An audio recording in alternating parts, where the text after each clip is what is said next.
சங்குப்பூ நம்ம வீட்டில் இருக்குது. அந்த சங்குப்பூவை வந்து அதனுடைய விதை நிறைய வந்திருக்குது பாருங்கள். இந்த இவ்வளோ நிறைய விதைகள் வந்திருக்குது. அதனால் நான் என்ன பண்ண போகிறேன்னா, இந்த விதைகளை எல்லாம் எடுத்து அப்படியே இன்னொரு தொட்டிக்கு நான் மாற்ற போகிறேன். அந்த மாதிரி மாற்றுறப்ப நம்மளுக்கு நிறைய சங்குப்பூ. இந்த பூக்கள் உண்மையிலேயே மன அழுத்தத்தை குறைக்கும் அப்படின்றாங்க. ஸ்டேபிளாக மனத்தை நம்மளோட மைண்டை வச்சுருக்கோம் அப்படின்றாங்க. அதனால் இது வேஸ்ட்டாக போகிறதுக்கு சரி இதை எடுத்து நம்ம தொட்டிகளில் மாற்றிடலாம் அப்படின்னு சொல்லிட்டு நினச்சிருக்கிறேன். நிறைய தொட்டிங்க வாங்கி வச்சுருக்கேன். இந்த அங்கே பார்த்தீங்களா, நிறைய தொட்டிங்க வாங்கி மண்ணில் ஃபுல்லாக போட்டு வச்சுருக்கிறேன். இதில் தான் இந்த சங்குப்பூவை நம்ம சங்குடைய விதைகளை நம்ம கொண்டு போய் அதில் போட போகிறோம். மார்னிங் வந்து அதை பார்க்குறப்ப உண்மையிலேயே அந்த ப்ளூவில் பூக்கள் பார்க்குறதுக்கும் ரொம்ப அழகாக இருக்கும்.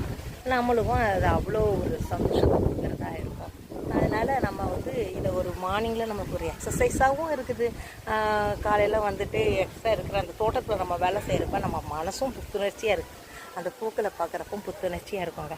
அதனால தான் இதை எல்லாமே நம்ம கொஞ்சம் ட்ரிம் பண்ணி விட்டுருக்கோம். செடியில் ஃபுல்லாக மல்லிகை செடியும் சங்கு செடியும் ஒன்றா இருக்குது. நம்ம ட்ரிம் பண்ணி விட்டுருக்கோம்.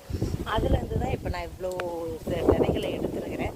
இதை இப்போ நம்ம போய் அந்த தொட்டியில் மாற்றிட்டு வளர்க்குறப்ப உண்மையிலே நம்மளுக்கு நிறைய பூக்கள் கிடைக்கும். அதை டீக்கு பதில் நம்ம டீ காஃபி அதெல்லாம் கொடுத்து நம்ம உடம்புக்கு எடுத்துக்கிறாமல் இந்த மாதிரி ஒரு நம்ம வந்து இதை ஒரு டீக்கு பதில் இந்த இதை ஒரு டம்ளர் தண்ணியில் ஒரு 4 பூ போட்டு அந்த தண்ணியை நம்ம குடிக்கிறப்ப நம்ம மனசுக்கும் சந்தோஷமாக இருக்கும், நம்ம உடம்புக்கும் சந்தோஷமாக இருக்கும். இது உண்மையிலேயே ஒரு நல்ல ஒரு நம்ம உடம்புக்கு ரொம்ப ரொம்ப நல்ல ஒரு இதுதாங்க இந்த சங்குப்பூ. ஒயிட் கலரும் நல்லாயிருக்கும். இந்த மாதிரி